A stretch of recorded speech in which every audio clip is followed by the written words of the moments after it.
வணக்கம் நண்பர்களே. இன்றைக்கி வீடியோவில் ப்ரெக்னென்சி ரொம்ப நாளாக ட்ரை பண்ணிக்கிட்டே இருக்கோம். ஆனால் ப்ரெக்னென்சி தள்ளி போய்கிட்டே இருக்குது.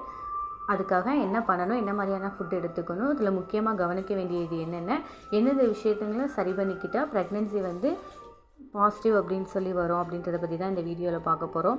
பொதுவாகவே ப்ரெக்னென்சி ட்ரை பண்ணுறவங்க இளம் தம்பதியினராக இருந்தாங்க அப்படின்னா அவங்களுக்கு 12 மாதங்கள், அதாவது ஒரு வருஷத்துக்கு எந்த ஒரு ட்ரீட்மெண்ட்டுமே ரெக்கமெண்ட் பண்ண மாட்டாங்க.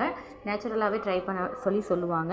எந்த ஒரு உடல்நல பிரச்சனையுமே இல்லாமல் இருக்காங்க, இளம் தம்பதியினராக இருக்காங்க அப்படின்னா அவங்க முயற்சித்து சில மாதங்கள்லேயே கருத்தரிக்கிற வாய்ப்பு 20%லேருந்து 30% மட்டுமே இருக்குது.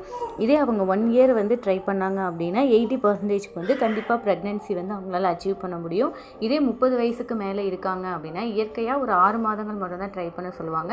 அதுக்கப்புறம் அவங்களால ப்ரெக்னென்ட் ஆக முடியலை அப்படின்னா அவங்கள செக் பண்ணிவிட்டு அதுக்கப்புறம் டாக்டர் சொல்கிற இன்ஸ்ட்ரக்ஷன் ஃபாலோ பண்ணுற மாதிரி இருக்கும். இதே 35 வயதுக்கு மேலே இருக்காங்க அப்படின்னா அவங்கள ஸ்டார்டிங்லேருந்து மெடிசன் ப்ரெஸ்கிரைப் பண்ண ஆரம்பிச்சிருவாங்க. மெடிசன் கொடுத்து அதை ஃபாலோ பண்ணி அதுக்கப்புறம் அவங்கள ப்ரெக்னென்ட் ஆகிறதுக்கு பார்ப்பாங்க. இப்படி ப்ரெக்னெண்ட்டாக ஆகணும், இளம் தம்பதியினராக இருக்கட்டும், இல்லை 30 வயசு 35 வயசுக்கு மேலே இருக்கிறவங்களாவே இருந்தாலும் ப்ரெக்னென்சி ட்ரை பண்ணவங்களாக இருந்தாங்க அப்படின்னா என்னென்னலாம் கவனிக்கணும் அப்படின்னு சொல்லி பார்த்தோம் அப்படின்னா, ஃபஸ்ட்டு அந்த பெண்ணோட மாதவிடாய் சுழற்சி, மென்சுரல் சைக்கிள் ரொம்ப இம்பார்ட்டன்ட். ஏன் அப்படின்னா உருவாக்குற கருமுட்டையோட தரம், அதோட வளர்ச்சி கரெக்டாக இருக்கா. இதே ஆண்களாக இருந்தாங்க அப்படின்னா அந்த விந்தணுக்களோட தரம் பார்க்குறது ரொம்ப முக்கியமானது. அதுக்கடுத்து உணவு, உடற்பயிற்சி, அவங்க சாப்பிட்ற ஃபுட் பேட்டர்ன் ரொம்ப முக்கியமானது. சாப்பிட்ற உணவு இயற்கை உணவாக இருக்கிற மாதிரி பார்த்துக்கணும். பழங்கள், காய்கறிகள், கீரை வகைகள் உணவில் இருக்கணும். முடிஞ்ச அளவு ஜங்க் ஃபுட் அவாய்ட் பண்ணிக்கிறது ரொம்ப நல்லது. அதுக்கடுத்து உடற்பயிற்சி. இந்த காலத்தில் உடற்பயிற்சி அப்படிங்கிறது ரொம்ப முக்கியமானது. அதனால் டெய்லி ஏதாவது ஒரு உடற்பயிற்சி, அப்படி இல்லை அப்படின்னா ஒரு 20 மினிட்ஸ் வாக்கிங் போகிறது ரொம்ப முக்கியமானது. அதுக்கடுத்து செக்ஷுவல் ஆக்ட், அதாவது கரெக்டான நேரத்தில்.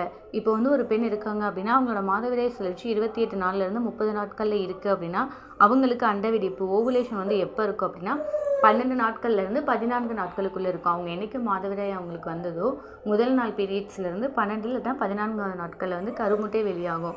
அந்த டைமில் அந்த அண்டவெடிப்பின் போது அவங்க ஆக்டில் இருந்தாங்க அப்படின்னா அப்போ மட்டும்தான் அவங்களுக்கு ப்ரெக்னென்ட் ஆக முடியும். அதனால அவங்களோட அண்டவெடிப்பு நாள் எப்படி அப்படின்னு சொல்லி பார்த்துக்கிட்டு அவங்களோட மென்சுரல் சைக்கிளை பார்த்து அதுக்குபடி செக்ஷுவல் ஆக்டில் இருந்தாங்க அப்படின்னா அவங்களுக்கு ப்ரெக்னென்ட் ஆகிற சான்ஸ் அதிகம்.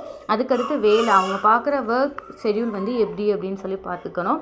அதுக்கடுத்து மன அழுத்தம், நல்ல ஃபுட் எடுத்துக்கிறாங்க, நல்ல எக்ஸசைஸ் பண்ணுறாங்க, ஒர்க்கிங் டைமும் கம்மி அப்படின்னாலும் அவங்களுக்கு சைக்கலாஜிக்கலாக அஃபெக்ட் ஆகிருந்தாங்க அப்படின்னா அப்போ அவங்களுக்கு சுரக்கிற ஹார்மோன்கள் கொஞ்சம் இம்பேலன்ஸாக இருக்கனால அதனால் கூட அவங்களுக்கு ப்ரெக்னென்சி தள்ளி போகலாம்.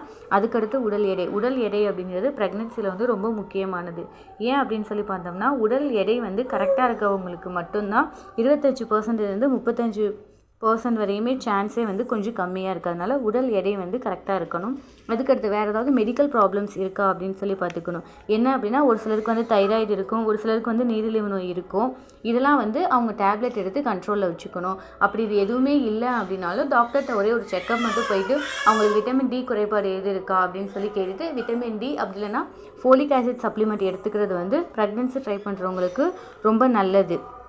ஏன் அப்படின்னு சொல்லி பார்த்தோம் அப்படின்னா உடம்புல எந்த ஒரு பிரச்சனையுமே இல்லை அப்படின்னு சொல்லி ப்ரெக்னென்சி ட்ரை பண்ணுறவங்களாவே இருந்தாலும் இந்த காலகட்டத்தில் 25லேருந்து 35% மட்டும்தான் அவங்களால அவங்க ட்ரை பண்ணுற ஒரு சில மாதங்கள்லேயே ப்ரெக்னெண்ட்டை அச்சீவ் பண்ண முடியுது. இதே அவங்க 1 இயருக்கு தொடர்ந்து ட்ரை பண்ணாங்க அப்படின்னா மட்டும்தான் ப்ரெக்னென்ட் ஆக முடியுது. அதனால் உடல்நலத்தில் எந்த பிரச்சனையும் இல்லை அப்படின்னாலுமே அவங்க இது எல்லாத்தையும் ஃபாலோ பண்ண வேண்டியது ரொம்ப முக்கியமானது. இதே 30-35 வயசுக்கு மேலே இருக்கவங்களா இருந்தாங்க அப்படின்னா கண்டிப்பாக டாக்டரை பார்த்து அவங்களுக்கு என்னென்ன பிரச்சனைகள் இருக்கோ அது எல்லாத்தையும் சரி பண்ணிவிட்டு அதுக்கப்புறம் ட்ரை பண்ண வேண்டியது ரொம்ப முக்கியமானது. இந்த வீடியோ ரிலேட்டடாக ஏதாவது டவுட் இருந்தது அப்படின்னா கீழே கமெண்ட் செக்ஷனில் கமெண்ட் பண்ணுங்கள். நன்றி.